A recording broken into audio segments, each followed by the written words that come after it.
What's the most important thing you learned in Frankfurt? Pacing myself was a big one. Yeah, I did start off on that first half marathon a little bit quick. I think you'd pay dearly here, so in the heat I'm looking to pace myself a little bit better.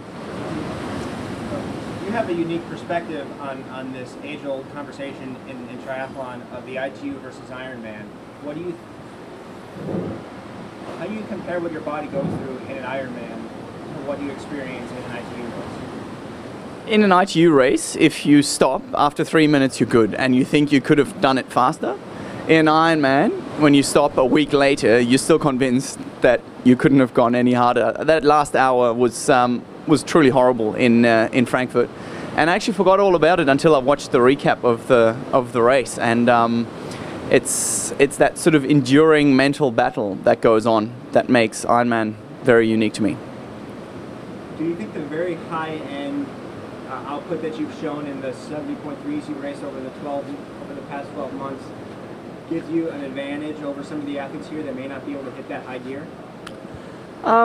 You know, it's definitely got its advantages. Then again, I think 70.3 racing is probably closer to Olympic distance racing than it is to Ironman. Again, especially here in Hawaii, it's bizarre because when you look at the course and when you look at each segment individually, you don't understand why nobody's broken 8 hours here. It seems like it's super smooth, super fast rolling out on the bike. It's not particularly hilly. What I've seen the last 2 weeks, it hasn't been super windy either.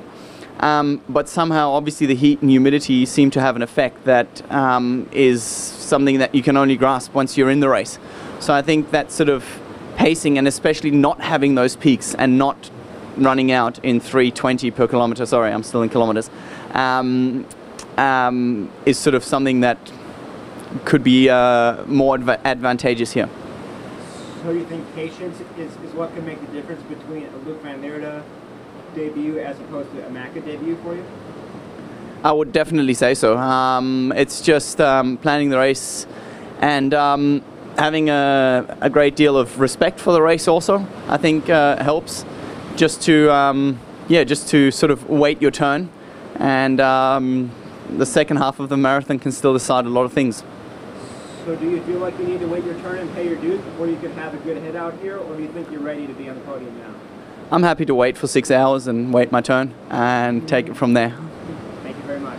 Thanks.